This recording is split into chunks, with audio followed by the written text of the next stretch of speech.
गुरुदेव जय गुरुदेव। जय गुरुदेव नाम किसका, जय गुरुदेव नाम किसका, जय गुरुदेव नाम किसका। बाप आ रहे, पिता आ रहे,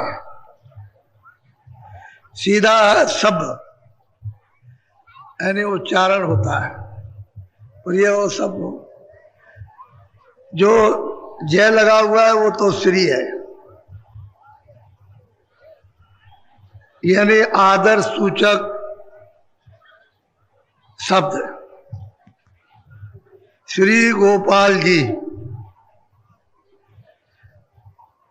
तो जय ये लगा है गुरुदेव। अगर उसको भी हटा दीजिए, इसको भी हटा दीजिए तो गुरु है। और आपकी किताबों में सब में लिखा है, कैसे आप इसको काट दोगे। मैंने तो आदर सूचक शब्द का उच्चारण किया और कराया है। मैंने कभी नहीं आपसे कहा, कभी किसी ने नहीं सुना है कि मेरा नाम जय गुरुदेव। मैंने तो ये कहा वो प्रभु का नाम है और उसके अनंतों नाम। आप अरबों खरबों नाम रख दो तब भी वो बेनाम है। 1-2 हजार नाम की तो बात ही खत्म कीजिए, खरबों नाम उसके असंख्यों नाम रख दीजिए तब भी बेनाम रहेगा। इसलिए आप क्यों शंका संदेह में पड़ते हैं। आदर सूचक शब्द का उच्चारण हमेशा करना चाहिए। सीधे सीधे किसी को गोपाल कह दो तो भद्दा लगता है, और फिर प्रभु का स्मरण करना है तो और भी उसमें प्रियता मधुरता होनी चाहिए। जय गुरुदेव।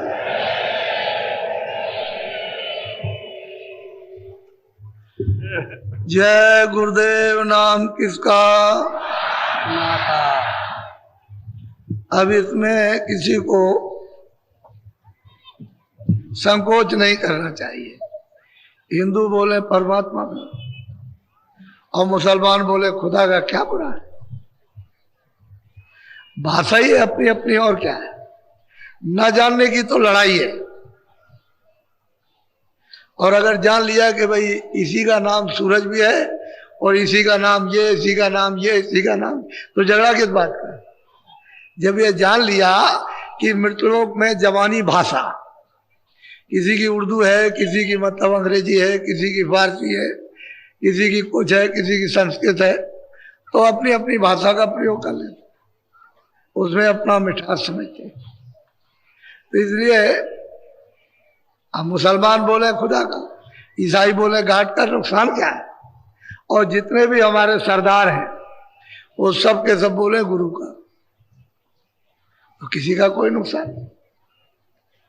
अरे भाई मालिक के कितने नाम, तो उसको तो आपको सबको हमेशा समझने की कोशिश करनी चाहिए। और वैसे ही न जानने के कारण लकीर के फकीर बने रहेंगे तो फिर कुछ भी नहीं कुछ नहीं कर सकेंगे, ना अपना ना दूसरों का, ना अपना ही भला कर सके ना दूसरों का। तो इसलिए सब चीज को जान, अगर इन लोगों ने समझ ना लिया होता तो आप ये देखो दृश्य, ये दृश्य आपने पूरे माघ मेले में और पूरा जब जब कुंभ होता है, कुंभ भी होती है, तो आपने ये दृश्य नहीं देखा। इस तरह का आपने नहीं।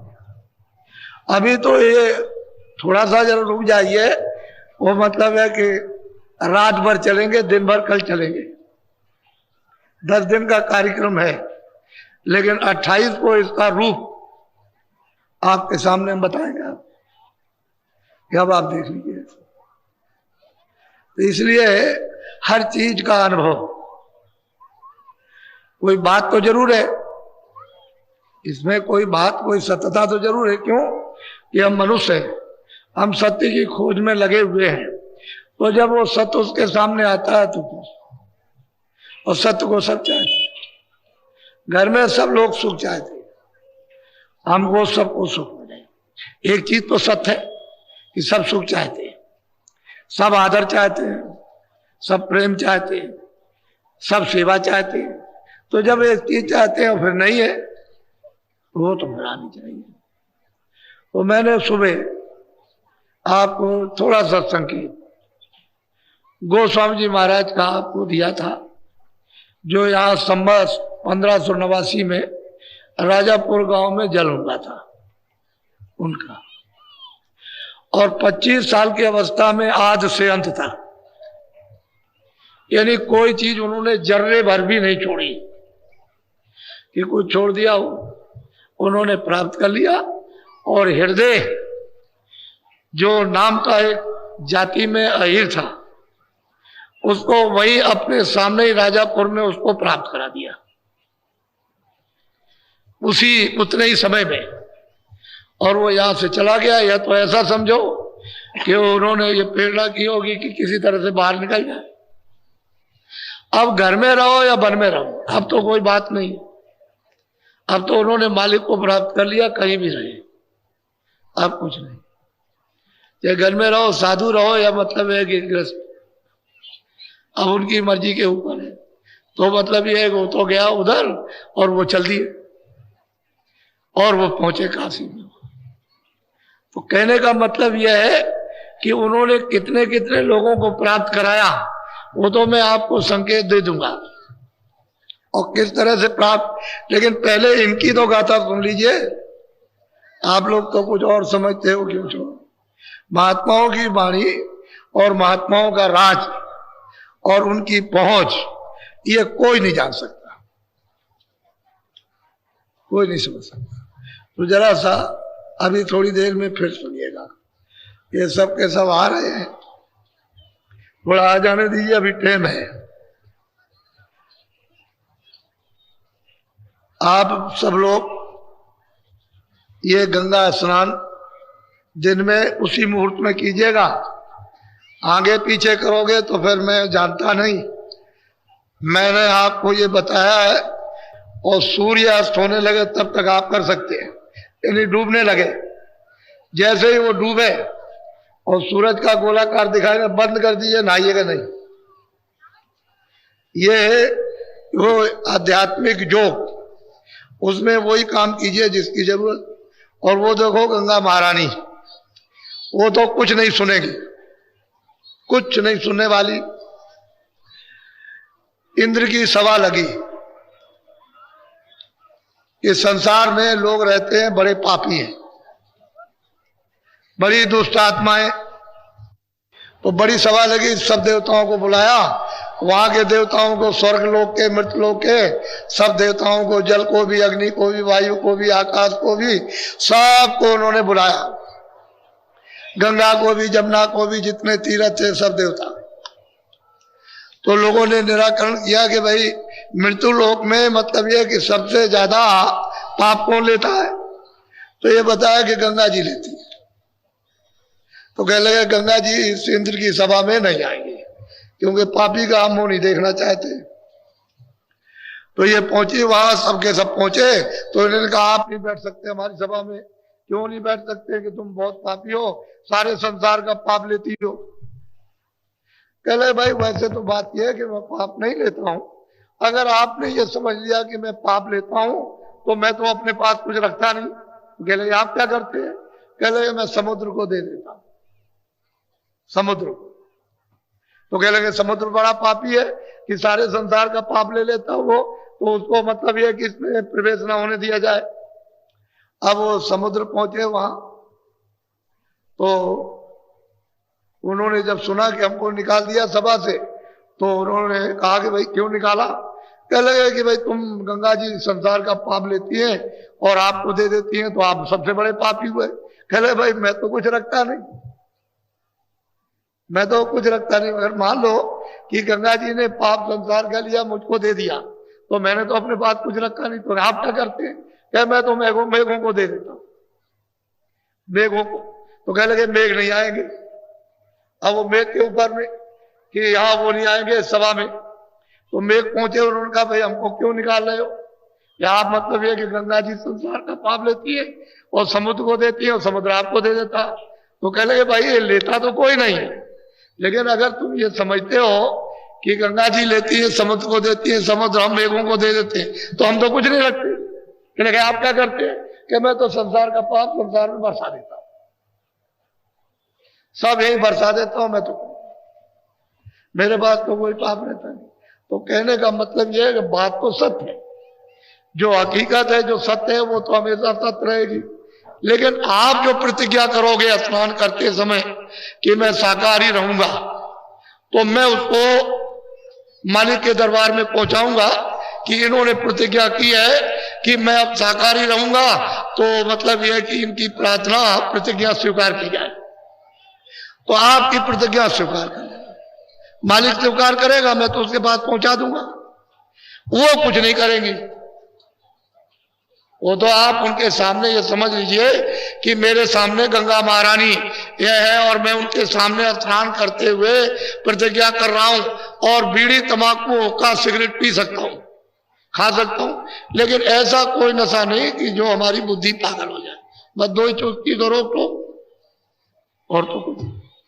तो आप इतना तो कम से कम आप अपने आत्म कल्याण के लिए, अपने जीवन को परिवर्तित बदलने के लिए और जीवात्मा को मुक्ति मोक्ष के लिए तो कुछ ना कुछ चलते वक्त कुछ तक कर तो लीजिए। मैं तो आपकी सूचना उसके पास पहुंचा दूंगा, लेकिन गलती मत कीजिएगा, क्योंकि ये सुजोग ऐसा जोग पड़ा अध्यात्म, ये भौतिक योग नहीं आध्यात्मिक योग है। तो इसी जोग के अंदर ये समय पड़ता था। नहीं मैं तो ऐसा था कि मैं तो यहां पे लगाता ही नहीं, लेकिन अब क्या किया जाए, वो ऐसा जोगी पड़ गया। फिर उसकी सूचना आपको दे दी गई और आप देखिए अभी चले आ रहे हो, चले आ रहे हो। तो बहुत ऐसा इतिहास बनने दो, बनाओ, शांति का, सुखद,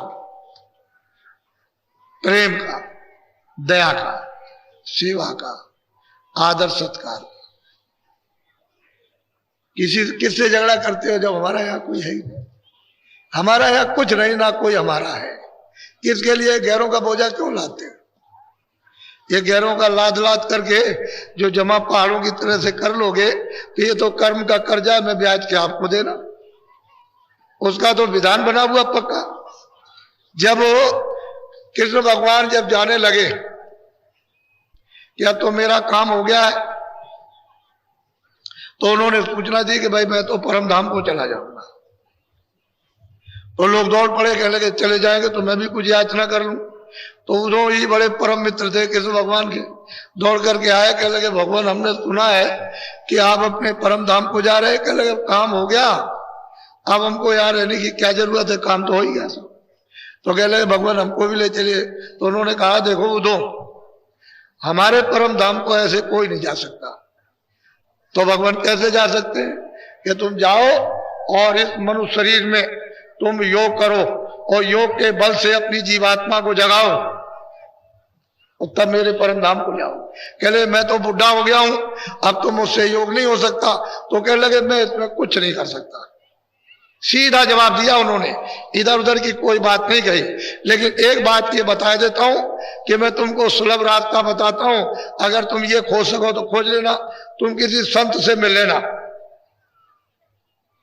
जो उसको प्राप्त कर चुका, उसको मिल लेना तो तुमको सहज मुक्ति और मोक्ष मिल जाएगी। ये उन्होंने सुलभ रास्ता उनके लिए बताया। अब वो खोज सके न खोज सके तो उनकी बात है।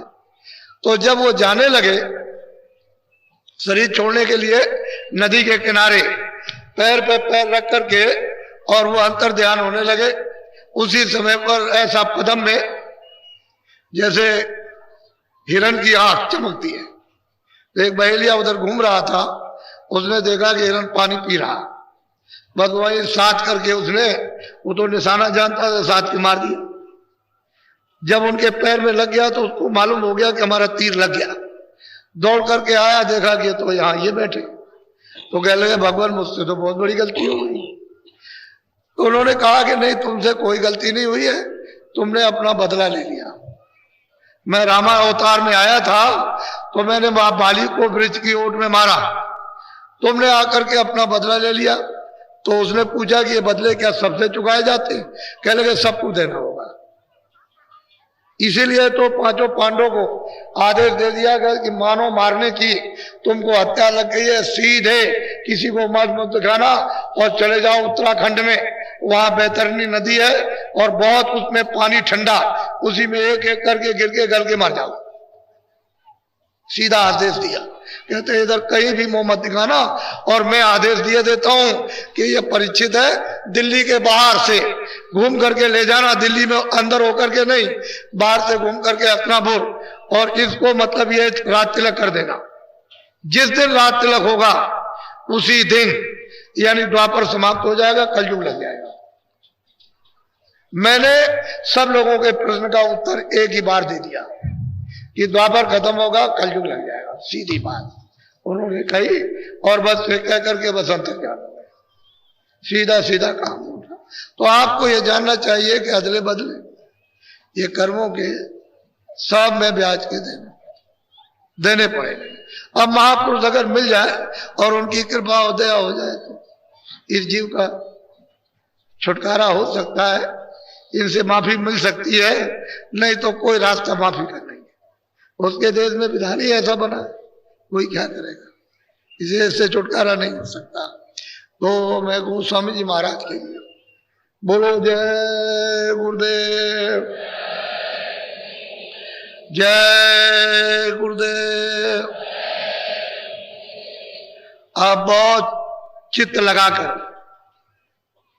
एक एकाग्र ध्यान करके मेरी तरफ देखना भी और सुनना भी और समझना भी। और वो गोस्वामी जी महाराज जब उन्होंने साधना शुरू की तो बताते हैं कि भाई मैंने साधना कैसे शुरू की। वो ये कहते हैं कैसे शुरू किया, बोलो जरा सुनिए आप। तुलसी ने रखे देखी निज नैना, कोई कोई शांत परखिए। गोस्वामी जी महाराज कहते हैं कि मैंने अपने निज नेत्रों से यानी दिव्य नेत्र से, ज्ञान चक्षु से, स्थल राही से मैंने जो कुछ भी निरखा मतलब देखा। तो कोई कोई संत बताएगा, नहीं तो सब नहीं, कोई बिरला बिरला, कोई तुलसी निरख देख निज लेना। जो मैंने अपनी दिव्य ज्ञान चक्षु से देखा वो मैं अब वर्णन करना चाहता हूं, बोलो। जो कोई शांत अगम घटी घाई, चरण टेके पुण्य मांगू। अब गोस्वामी जी महाराज कहते हैं कि भाई मैं कोई चीज नहीं ले आया। जो भी संत आए उन्होंने अगम गति को उन्होंने रखा, प्राप्त किया, बताया उन्होंने। कहते हैं मैंने उसको कैसे प्राप्त किया कि उनके चरणों में इसको रखा। अब जी सिर को रख दिया और वो सूरज जो है उसको चरणों में जोड़ दिया। मैंने उनकी कृपा से, उनकी दया से ये चरण सिर टेक करके चरणों पर और उनकी दया मिली तब कुछ कहा, बोलो।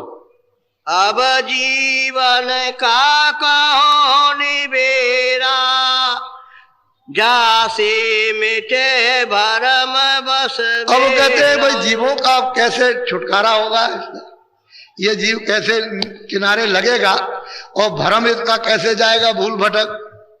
अगर वो नहीं बताएंगे तो कैसे जा सकते, ऐसे नहीं जा सकता। भूल भटक तो तभी जाएगी जब उसके छुटकारे की युक्ति बताएंगे, मैं ऐसे नहीं जा सकता। अब मेरी तरफ देखो, ये दोनों आंखों के मध्य में ये सूरज जिसको रू कहते हैं, सोल, ये दोनों आंखों के मध्य में बीचों बीच में दरमियान में सेंटर में बैठी है। यह है शरीर का, इधर देखो इसकी शरीर की सीमा, इधर देखिए, और उधर में है स्वर्ग का नाका, इसके बिल्कुल बीच में बैठक है।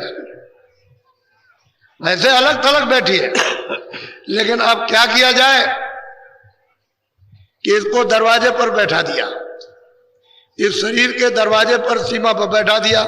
और जब कूड़ा कचरा पड़ा तो ऊपर का जो प्रकाश फैला हुआ था वो दब गया, वो नीचे फैल गया सुराखों में, ये आंख में, ये कान में, नाक में, इधर में मेरुदंड में, इस तरफ में कंठ में, हृदय में, नाभि में और गुदा चक्र में, इंद्रिय द्वार में, इधर फैल गया।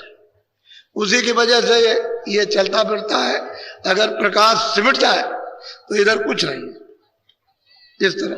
तो बीचों बीच में यानी दरवाजे पे बैठी हुई, लेकिन दरवाजे के बाहर। दरवाजा उतनी देर के लिए बंद है जब तक कूड़ा कचरा लदा हुआ, पहाड़ों की तरह से लदा है, बस उतनी देर। अगर ये हट गया तो बिल्कुल अलग है, तभी तो पता चलता है, तभी वो देखे कि भाई ये शरीर क्या चीज है, नहीं तो कैसे देख सकती है। तो इन जीवों का छुटकारा, निपटारा किस तरह से मृतलोक से होगा, इनका भ्रम कैसे जाए, क्योंकि तो भ्रम में फंसे हुए, वहां मिल जाएगा, वहां मिलेगा, वहां मिलेगा, इधर उधर कहीं कुछ नहीं मिल रहा। वो तो दरवाजा, घाट तो यहाँ है, हरि का घाट, वो तो हरि की वो पौड़ी तो इधर है, और आप इधर उधर ढूंढ रहे हो, इधर कहीं भी नहीं मिलेगी किसी जगह पूरब पश्चिम में। वो तो यहीं पर आपको आना, क्योंकि यहाँ निज नेत्र है, ज्ञान चक्षु मिले तो यहाँ, ये बाहर तो है नहीं, बाहर तो ये चर्म आंखें हैं, तो ये बाहर से क्या है, तो ये देख रही है सब कुछ, उसको नहीं देख सकती, ना उसकी रचना को देख सकती। बोलो। जब अब अब जीवन को कहो निबेरा, जासे मिटे भरम बस। और कहते हैं इन जीवों से अब ये बताना चाहता हूं कि इनका भ्रम चला जाए, और भ्रम इसका जगत का चला जाएगा, अंधकार का, अज्ञान का, अविवेक का तो छुटकारा ये कर लेंगे अपना। और जब तक ये भ्रम नहीं जाता है तो अज्ञान भ्रम है, उसमें कोई ज्ञान का तो नहीं, वो तो अज्ञान में, इसमें जीव बेचारे मोह ममता में, काम में, क्रोध में, सब में फंसे पड़े हुए, और फिर ये लदे हुए बोझे से। अब बोझा कैसे उठेगा वो तो इनको पता नहीं है। इसके ऊपर 1000 का ड्रिल ला दो और मतलब ये 4000 ला दीजिए, ये तो लदे हुए, इनको क्या मालूम हो। अगर कहीं बोझा उतरने लगे और आपका उतर जाए फिर लदे तो पता चल जाएगा, लेकिन तो कितने झुक झुक से दबे पड़े। बोलो। जब या मोक्ष जीव की होई, मोक्ष जाने सत्य गुरु पद से। कहते हैं जीव की मुक्ति कब होगी, जब सतगुरु मिल जाएंगे। जिन्होंने सत्य को प्राप्त कर लिया वो जब इस संसार में मानव शरीर में मिलेंगे तभी इस जीव की मुक्ति होगी, दूसरा कोई रास्ता नहीं, कहीं भी किसी जगह नहीं। तो आप ममता, मोह में, लोभ में, लालच में, इसमें आप फंसे हुए तो आपको इसमें क्या पता चले। लेकिन जीव की मुक्ति तो जब ही होगी जब वो संत सतगुरु मिल जाएंगे जिन्होंने उस मालिक को प्राप्त किया, तब होगी, दूसरा कोई रास्ता नहीं। तो आपको तो उन्होंने आदेश दिया था कि महापुरुषों की खोज करना, तो आपने खोज किया। उसी रामायण में लिखा है कि भाई खोज करना, खोज करना, खोज करना, लेकिन कहीं नहीं खोज किया, फंस गए सब, इसी भ्रम में फंस गए। तो अब जीव की कैसे गति होगी, ये तो सीधा जा रहा, रास्ता खुल गया 4 खानों का, 84 लच्चियों का, बिल्कुल नीचे सीधा खुला पड़ा हुआ है, बस सीधा चला जाएगा, किसी को पता भी नहीं चलेगा। तुम कहते रहोगे कि मेरा बच्चा, मेरी बच्ची, और मेरा धन, और मेरा राज, मेरा पाठ। अरे बच्चा, तेरा यहाँ कुछ नहीं है, यही तेरा नहीं जिसमें तू बैठा हुआ, यही किराए का मकान है, थोड़े दिन के लिए आपको मिला है, उसने आपको दे दिया ये कहकर मैं तुमको सब अधिकार देता हूं। तो अधिकार उसने पाप पुण्य के दे दिए, और उसने कहा देखो भाई ये भी अधिकार देता हूं कि जीवात्मा को जगा के वापस अपने घर में पहुंचाओ प्रभु के पास। तो आपने तो अपने अधिकार का उपयोग किया नहीं, भाई इस भ्रम में फंस गया। बोलो। सत्य गुरु संत कंज में वासा, सूरत लाई जो। अब वो कहते हैं नीलगिर पर्वत है, वहां कहते हैं कंज, श्याम कंज, यानी श्याम सफेदी। कहते हैं वहां सतगुरु का वासा है। कहते हैं अगर कोई सूरत वहां ले चले, ला करके नीलगिर पर्वत पर पहुंचा दे, तो इसका मतलब ये कि हो गया किनारा, किनारे पर आ गया। जब तक इस बैठक में जब तक महापुरुष नहीं मिलता है और उसकी जरूरत वहां बैठक नहीं बनाती है, तब तक मतलब वो नहीं मिलेगा तो आप कैसे पहुंचोगे? वो तो नीलगिर श्यामकंज कहते हैं, वहां सदगुरु का द्वार है, दरवाजा है, और वहीं से तो उसे सब कुछ मिलेगा। वो तो डोरी लगी हुई है, ऊपर की आई हुई डोरी पड़ी हुई है सामने, बिल्कुल सामने डोरी पड़ी हुई है, और चरण कमल का एक शीशा है बहुत बड़ा, यानी शीशा उसमें अपना रूप दिखाई देता। लेकिन कब दिखाई देगा?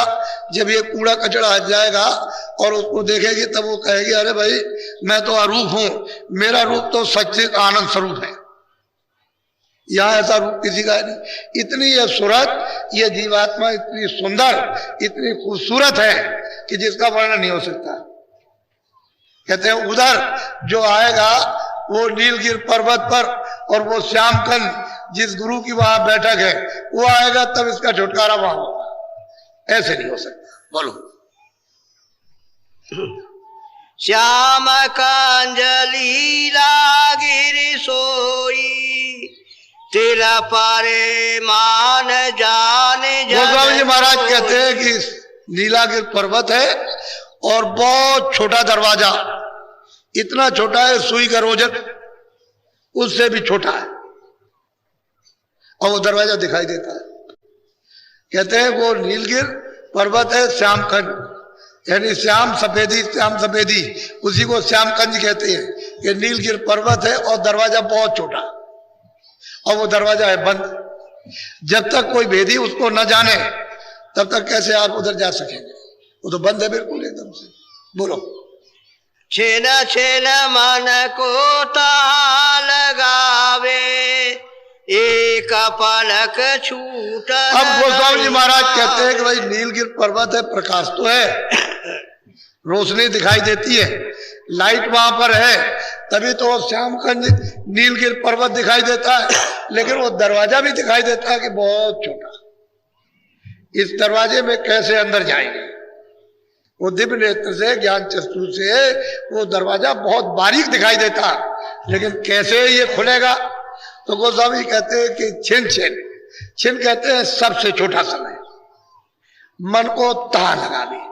कहते हैं उसी जगह पर अपनी दृष्टि को और मन बुद्धि चित्त को लगाकर दृष्टि के साथ रखे, और रोज, कहते हैं मैंने भी रोज किया, मुझे जब गुरु ने बताया और मुझको ये चीज मिली तो मैंने रोज किया, प्रतिदिन, जब इच्छा हो तभी बैठ जाए, जब इच्छा हो तभी बैठ जाए, जब इच्छा हो तभी बैठ जाए, और रोज।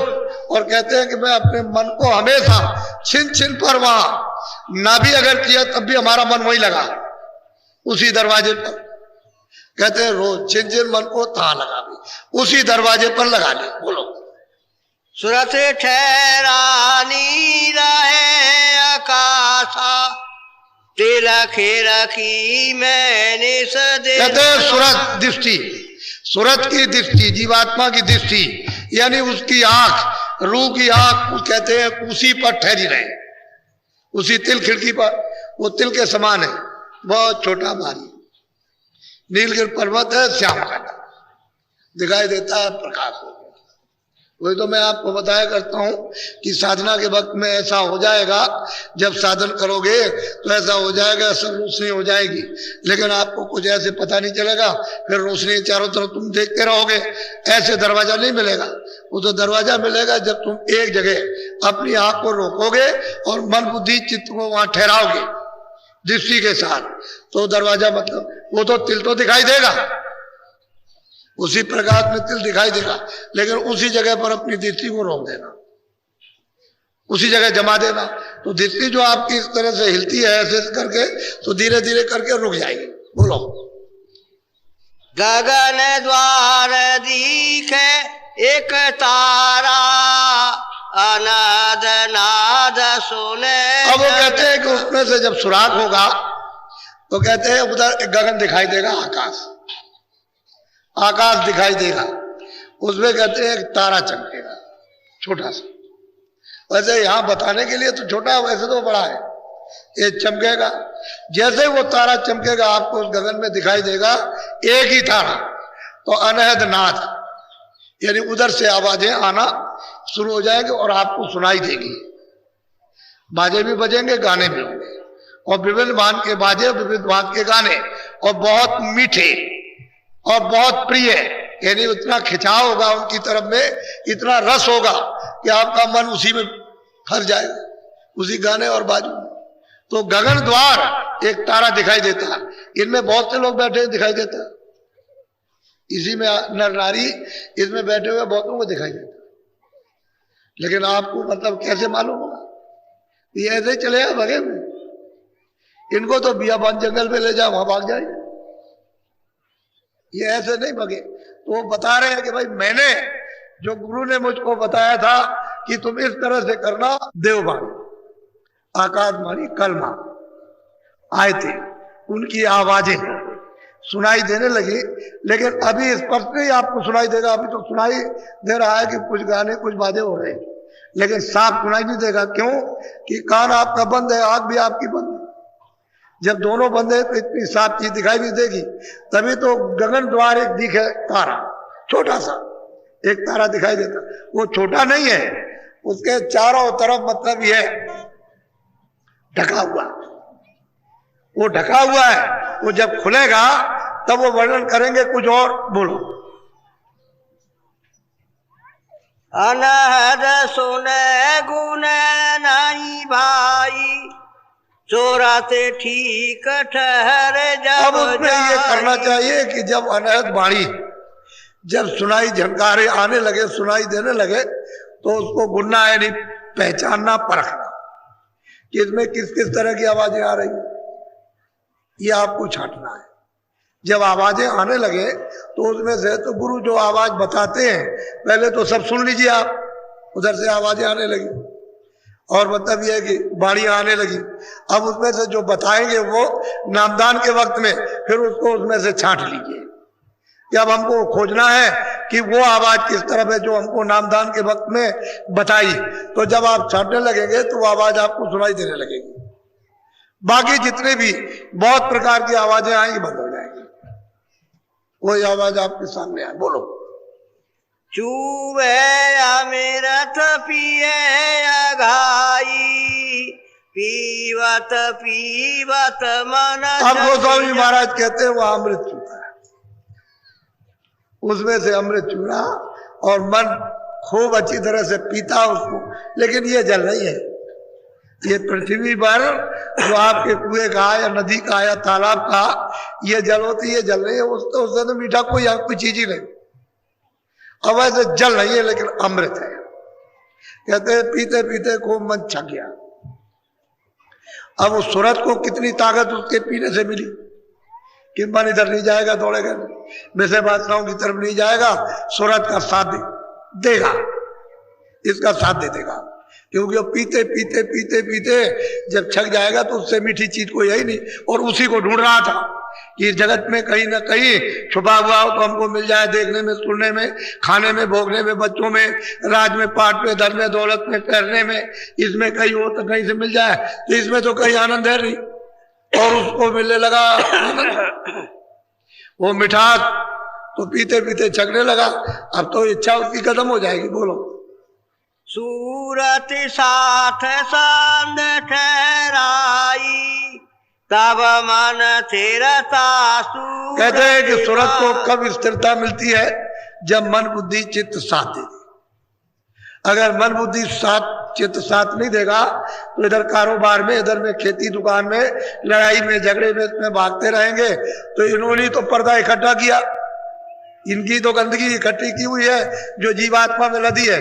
अगर एक बार ये साथ दे जाए और इनको वो पीने को मिल जाए हमें, तो वे सूरत एक दिन स्थिर हो जाएगी, दृष्टि उसकी एक जगह रुक जाएगी, फिर हिलेगी डुलेगी नहीं, इस तरह से नहीं करेगी, वो स्थिर हो गई दृष्टि। तो गोस्वामी जी महाराज कहते हैं कि मन ने जब अमृत को पिया खूब छक करके तो दृष्टि एक हो गई। अब दिव्य दृष्टि हो, ज्ञान दृष्टि, तीसरा नेत्र खुल गया। बोलो। सूरत ठहरे द्वार जिन पकड़ा, मन अपंग होई मान। कहते हैं कि जिस किसी ने भी यानी सूरत से ये द्वार पकड़ लिया, अमृत पी करके मन अपंग हो गया, भागदौड़ इसकी बंद हो गई। बगैर शब्द के ये कब्जे में आ ही नहीं सकता। चाहे लाख उपाय करो, रात और दिन करो, रात दिन पाठ करो, रात दिन जाप करो, लेकिन बिना शब्द के, बिना नाम के, बिना झनकारों के, ये बगैर अनैधनाथ के मन कभी बस में आ ही नहीं सकता। उसके बस में उपाय ये है ही नहीं। तो इनके इधर उधर थोड़ी देर तो समझ लिया कि रुक जाएगा, लेकिन फिर भाग खड़ा हुआ, ऐसे नहीं रुकता। फिर तो ये अपंग हो गया और अब सूरत का साथ देगा। तो सूरत अलग है, ये अलग है, इसका भंडार अलग है, सूरत का भंडार अलग है, चित्त का भंडार अलग है, बुद्धि का भंडार अलग है, प्राणों का भंडार अलग है, इंद्रियों का भंडार, सबका भंडार अलग अलग है। अब जब उधर जाएगा तो अपने अपने भंडार में सबको ले करेगा और सूरत इन सबको छोड़ती जाएगी, तब ये छुटकारा पाएगी। ऐसे कैसे पा सकती छुटकारा? ये तो उधरी से इसके साथ में ये दूध भूत लगा दिए गए। अब ये वापस लौटकर भंडार में जब तक ले नहीं हो जाती तब तक तेरा छुटकारा नहीं हो सकता। तो गोस्वामी जी महाराज कहते हैं कि भाई मैंने जब किया तो मुझे अमृत पीने को मिला, मेरे मन ने अच्छी तरह से खूब पिया, हमारी दृष्टि स्थिर हो गई उस दरवाजे पर। अब कहते हैं अब क्या हो रहा, बोलो।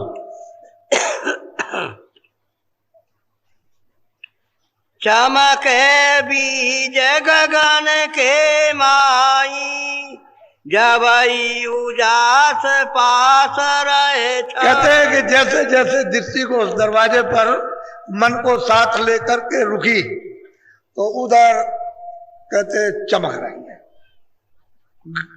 घन कहते हैं आकाश, कहते हैं बिजली चमक रही है। ये पावर हाउस की बिजली कुछ नहीं, ये रोशनी कुछ नहीं, ये प्रकाश कुछ भी नहीं, ऐसी बिजली चमकती है। तो उसको चमक को देख देख करके यानी दृष्टि हिलती है और बर्दाश्त उस चमक को, उस रोशनी को नहीं कर पाती। तो धीरे धीरे धीरे धीरे धीरे धीरे वो उस चमक को देखते देखते बर्दाश्त करती है, रुकती है, सहन करती है। तो कहते हैं जैसे जैसे वो सहन करती है वैसे ही प्रकाश नीचे उतर रहा, नीचे की तरफ, यानी नजदीक आ रहा। बोलो। जैसे जैसे सूरत सरखी सत द्वारा, तस तस भरत जात। अब गोस्वामी जी महाराज कहते हैं कि जैसे जैसे सूरत हमारी उस प्रकाश को पकड़कर जो प्रकाश उतर रहा उस सत द्वार की तरफ, क्योंकि वहां गुरुपद है, उस द्वार की तरफ धीरे धीरे धीरे धीरे उधर जा रही और वो प्रकाश उतर रहा, वो बहुत तेजी के साथ में, और वो सूरत सहन करती जाती है, क्योंकि उसने तो उस प्रकाश को मुद्दत जुगों हो गए, जब से आई तब से छोड़ दिया और अभी तक वो प्रकाश उसको मिला नहीं। तो कहते हैं वैसे वैसे वो उतरता जा रहा और सद्वार की तरफ हमारी सूरत यानी जीवात्मा उधर बढ़ती जा रही। बोलो।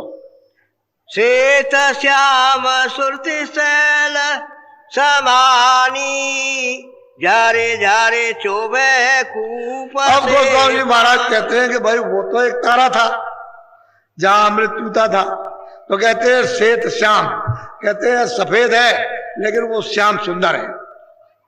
जब उस मंडल में, उस लोक में जब हमारी सूरत ने सफर की तो इस तरह से मतलब अमृत है जैसे कुएं से झरने झर रहे हैं, जैसे बरसात होती है और पानी बरसता है तो मतलब है रिमझिम रिमझिम रिमझिम, इसी तरह से अमृत की वर्षा हो रही है।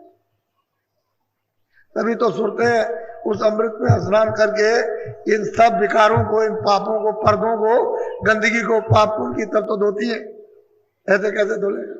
कहते हैं कि रिम झिम वो मतलब झर झर झर झर, यानी झरने से, जैसे कुएं से झरने यानी जमीन से चलते और पानी बहता, इसी तरह से अमृत बह रहा। हमने उसको देखा, हमने उसको पिया।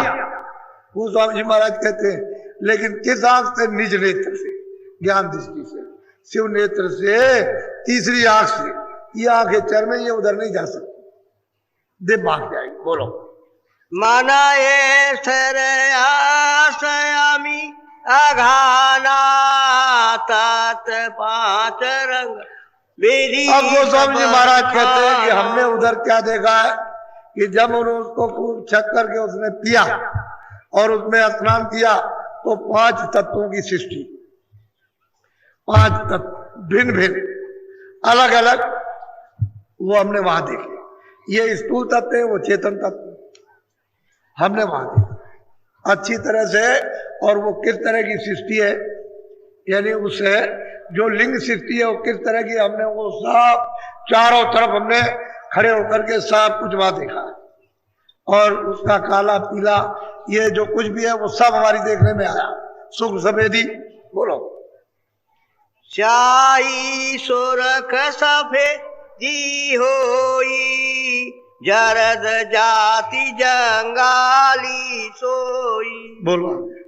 तेली ताल तरंग बखानी, मोहन मुरली बजे। ऐसा ताल यानी मृदंग, गरज, घम घम गरज, जैसे बादल आते हैं जोर के कड़ कड़ कड़कते हैं, ऐसे उसकी आवाज हो रही है। और कहते हैं ऐसी ताल, यह तो ऐसी ताल है। ये तो महात्माओं ने जो आपको बताया है ये तो उनका बताया हुआ उसकी नकल है, लेकिन सही बात तो उधर। और कहते हैं मनमोहन मुरली बज रही है, अखंड बज रही, कभी बंद नहीं होती। और मैंने यहाँ दोनों आंखों के मध्य में बैठ करके इस जीवात्मा से उसको देखा और कानों से सुना, दिव्य कान से, दिमाग से। इस तरह से वहां मुरली बज रही है मनमोहन। बोलो। फिर की तिल भर सुरति समाई, मन तत देखी रहे टक। अब वो कहते हैं वो तिल के समान जो खिड़की थी उसके पार गए। जब उन सब तत्वों को देखते हैं तो एक टक होकर के देख रहे हैं कि कितनी सुंदरता है, कितनी खूबसूरत है और कितनी बड़ी बड़ी रचना है, किस किस बात की है, कैसे फूल है, किस चीज के फूल है। यहाँ ये फूल नहीं है, ये पेड़ इस तरह के नहीं है, और किस तरह का वहां खेल तमाशा होता रहता है, क्षण क्षण कैसे कैसे दृश्य बदलते रहते हैं। तो उधर में मतलब देव सृष्टि में ये खेल अगम होते रहते हैं। कहते हैं ये सब उस तत्वों में हमने ये सब कुछ देखा अपनी आंख से। बोलो। जब उजास घट भीतर आवा, तात तेज और ज्योति दिखावा। कहते हैं कि जैसे ही उजास जब अंदर में आया उस तिल को खिड़की के पार, तो कहते हैं एकदम उजाला ही उजाला। सामने कहते हैं जो दिखाई दे रही है वो निरंजन भगवान है, ईश्वर, वो खुदा है, गान है। वो स्वामी जी महाराज कहते हैं सामने हमने उनको अब देखा। ये तीन लोक के मालिक हैं, यहाँ के भी, मृत्यु लोक के भी है, और उसके बाद में मतलब स्वर्ग वैकुंठ के और ब्रह्मांड के, ये तीनों लोकों के मालिक है। और मैंने उनको देखा सामने। बोलो कैसे देखा, जरा सुनिए आप। बोलो। जैसे मंदिर दीप की बारा, तैसे ऐसे ही ज्योति होत। अब वो एक प्रमाण देते हैं कि जैसे मंदिर है, आप उसमें दरवाजा लगा हुआ और दिया जला देते हो। कहते हैं ठीक विशाल मंदिर, उसमें ये बैठे हुए जिस तरह से एक इशारा कर रहे हैं, वो तो है तो आप और कुछ, लेकिन वो इशारा करते हैं। कहते हैं जो तो हो तो जा रहा। इस प्रकार का तीनों लोकों में मतलब एक उसका प्रकाश हो रहा, और उसके मुख से घंटा और शंख यानी अखंड बज रहा, कभी खंडित नहीं होता। और उसकी आवाज तुम्हारे कानों तक यहाँ तक आ रही है, लेकिन तुम्हारे कान बंद है इसलिए आपको सुनाई नहीं देता। और ये कान अगर खुल जाए जीवात्मा के तो साफ सुनाई देने लगे।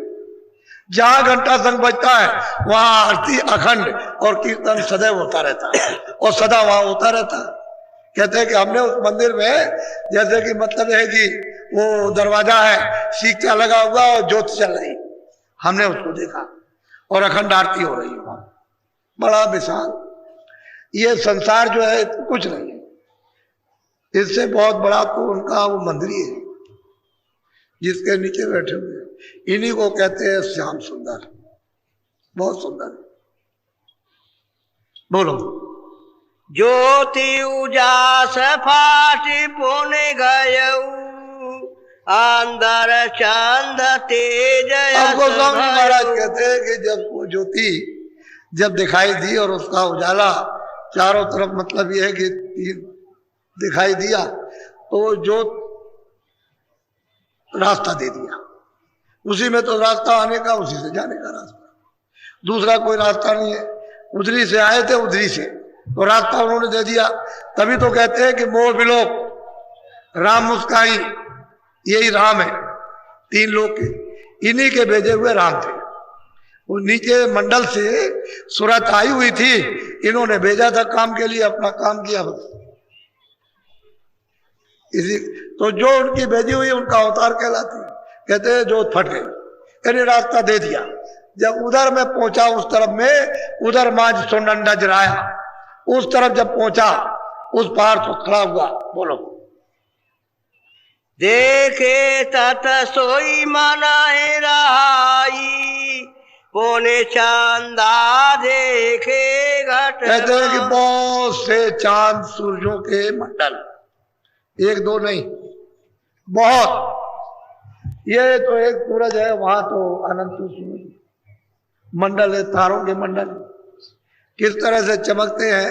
यहाँ तो मतलब है कि हजारों नहीं, करोड़ों खरबों सूरज निकल जाए, वहां एक सूरज है तो उसके प्रकाश में सब लोग हो जाए।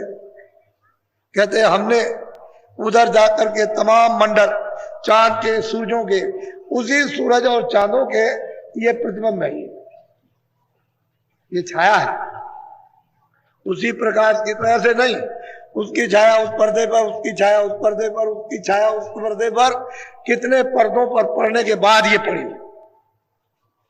इसी तरह से तारागण मंडल, उनकी छाया उस पर्दे पर, उनकी छाया उस पर्दे पर, उनकी छाया, और फिर ये आपके असली तारागण नहीं, असली सूरज नहीं है, ना असली चांद है, ये प्रतिबिंब है।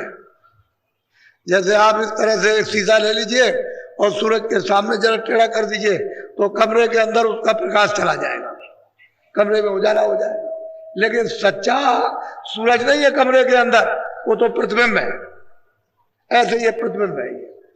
हमने अपनी आंख से, यानी सूरज और चांद और तारों के अनेकों मंडल देखे। कब देखे?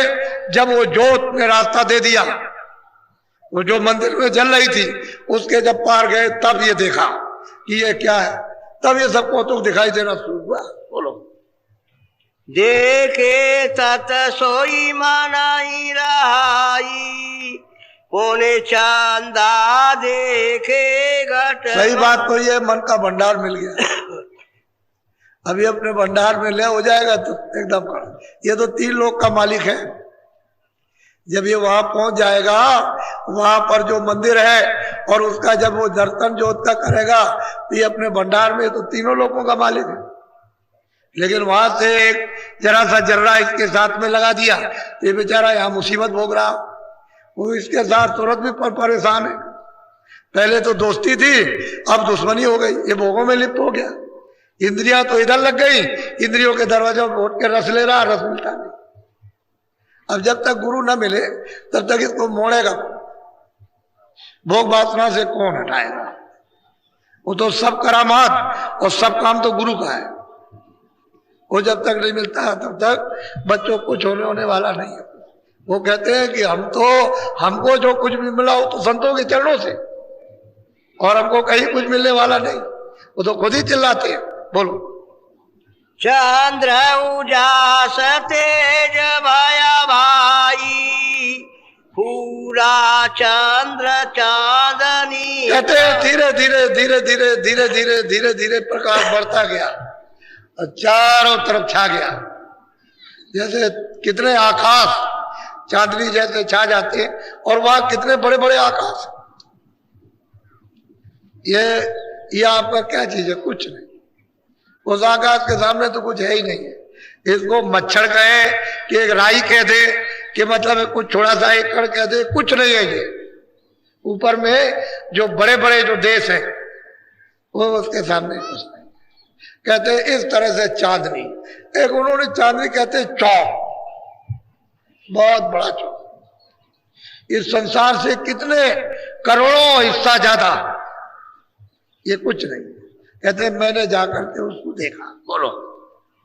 सूरत देखी रहे ठहराई, जो उजियास बढ़त जिमि अब जाई। सूरज उसको सूरज देखती है अपनी आंख से, दिमाग से, और प्रकाश बढ़ता चला जा रहा, तेजी से उतर रहा प्रकाश, बहुत प्रकाश उतर रहा, मंडल दिखाई दे ही रहे, प्रकाश उतर ही रहा, वहां तो कोई अंधेरा तो है नहीं, अंधेरे का तो नाम ही नहीं है वहां, उधर तो अंधेरा है ही नहीं, अंधेरा तो बस इतना ही है, ये जो हृदय में कूड़ा कचरा यही अंधेरा, जैसे ये कूड़ा कचरा आ रहा है यही अंधेरा खत्म, क्योंकि इसकी आंख खुलेगी तो उजाला तो यही हो गया, ये इसका हृदय ही चम चम चम चम चमकेगा, उधर अंधेरा नहीं, कहीं भी अंधेरा नहीं उधर।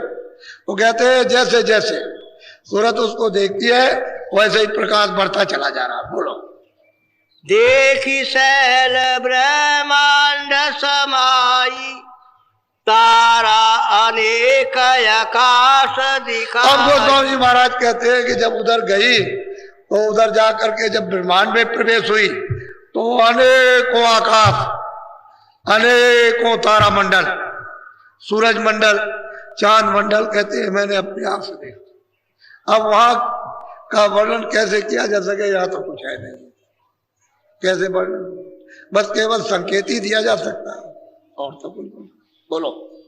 कछु कछु दिवस शैलयस कीना, उगा भान तेज को।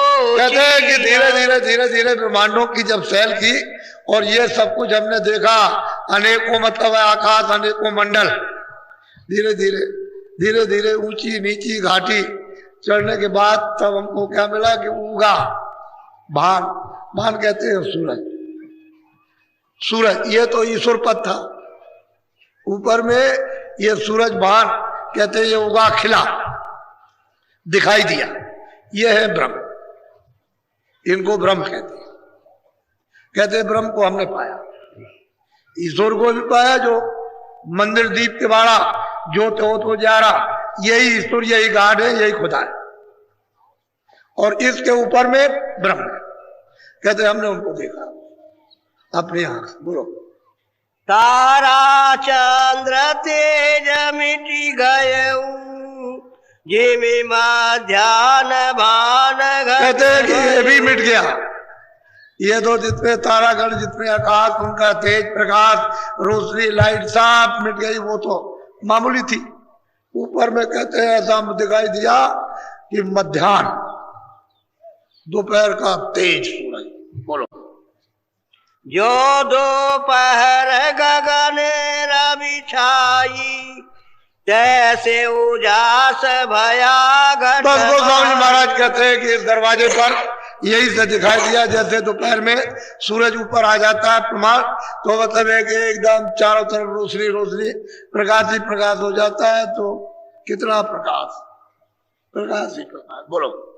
ताके मधि में निरखी निहारा, घट में देखा गम। अब गोस्वामी महाराज कहते वो तो बड़े बड़े मंडल, बड़े बड़े लोग हैं, यहाँ तो बूंद है, वहां तो मतलब यह है कि कितने कितने बड़े।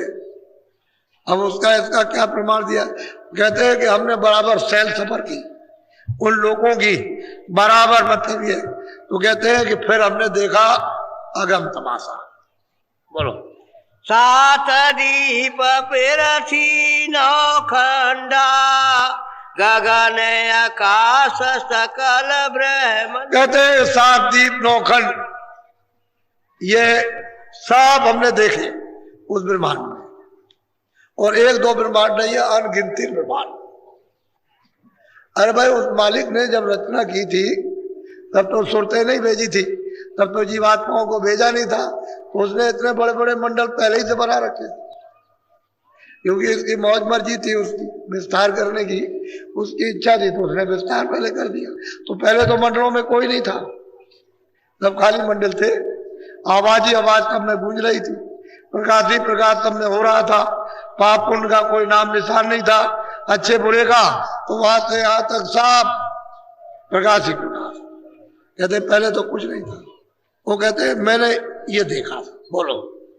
समुद्र सात प्राग पद बेनी, गंगा जमुना सरस्वती। कहते गोस्वामी महाराज वहां पर मैंने उन समुद्रों को और उस प्रयाग को, उस त्रिवेणी संगम को जो उनके चरणों कमरों में बह रही है, वो तो अगम नदियां है। वहां तो बालू बरसात तो होती नहीं, मिट्टी कूड़ा कचरा होता नहीं, कोई मलबूर तो वहां पर है, यहाँ मिल्तान को भी वहां पर कोई चीज वहां पर ये नहीं। कहते इतनी बड़ी बड़ी नदियां, ऐसे तुम्हारे स्वर्ग और बैकुंठ और ब्रह्मांड उसके अंदर में खरबों खरबों जाकर के सब के सब चले जाए तो एक रेशे में समा जाए, इतनी बड़ी बड़ी नदियां हैं। ये देखो स्वामी महाराज हमने देखा सब इस घाट पर बैठ कर। इधर देखो ये दोनों आंखों का जो बीच का हिस्सा ये घाट है सूरत का, ये जीवात्मा का रूह कहा, कहते यहां से बैठ करके हमने देखा, यहां से आज ये देखा। बोलो।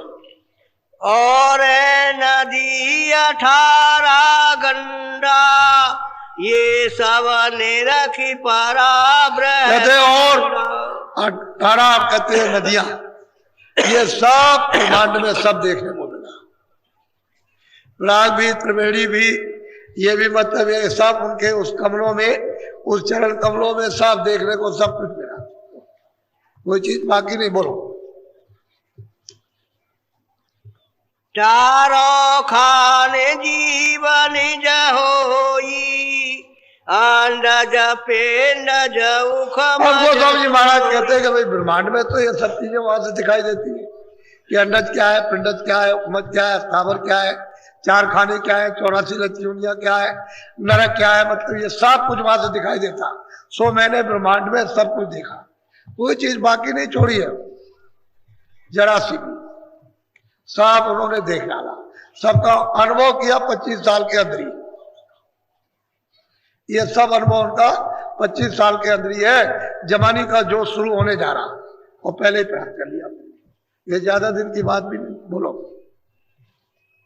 भेने भेने जीवन कर विस्ताना चारे खाने 84। कहते हैं अलग अलग जीवों का फिर इसमें विस्तार, ये पशु है, पक्षी है, कीड़े है या स्थावर है, इनका अलग अलग, फिर 84 लक्ष्मी योनिया का, और फिर नरकों का अलग अलग, उनका सबका स्वभाव अलग अलग विस्तार, उनके अलग अलग कर्म। ये कहते हैं हमने सब वहां देखा। बोलो।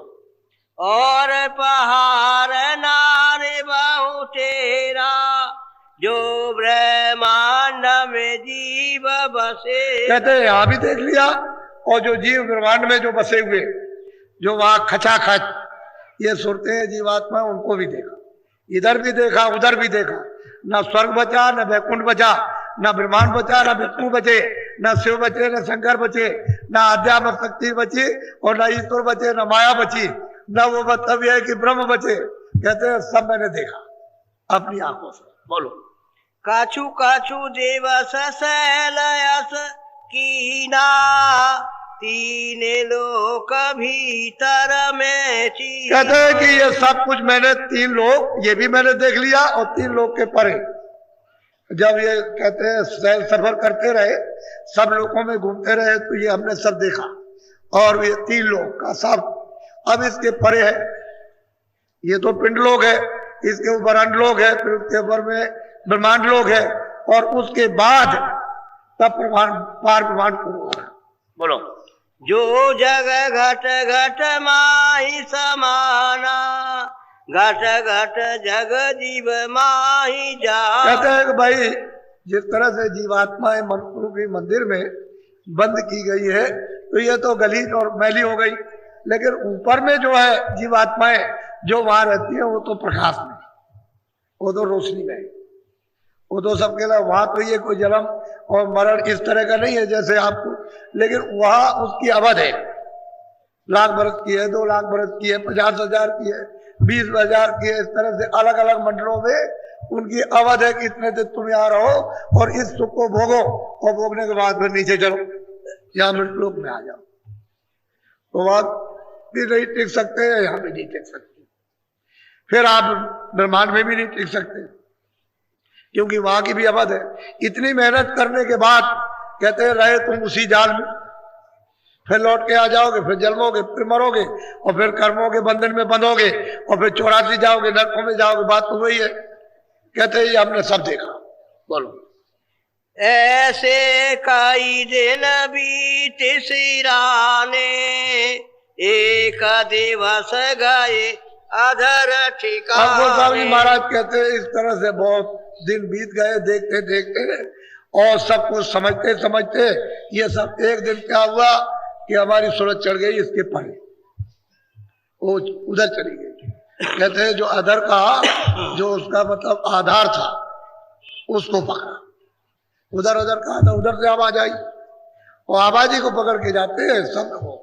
नाम को ही पकड़ के चढ़ना, दूसरा और कोई रास्ता नहीं, उसी को पकड़ के चढ़ गए। बोलो। पर्दा दूसर फोड़ी उड़ानी, सूरते सुहागे ने भैया। कहते हैं कि पर्दा ये दोनों उसने तोड़ दिए, मृतलोक का भी तो खत्म हो गया, फिर उसने मतलब यह है कि अंडलोक का भी और ब्रह्मांड का भी पर्दा तोड़ दिया। अब ये पार ब्रह्मांड की तरफ गई। बोलो। शब्द सेंध में जाई सिरानी, आगम द्वार खिड़की नियम। कहते हैं कि शब्द सिंध है, यानी शब्द का समुद्र है, आवाज का समुद्र है, देववाणी का समुद्र है, ब्रह्मवाणी का समुद्र है, आवाज ही आवाज।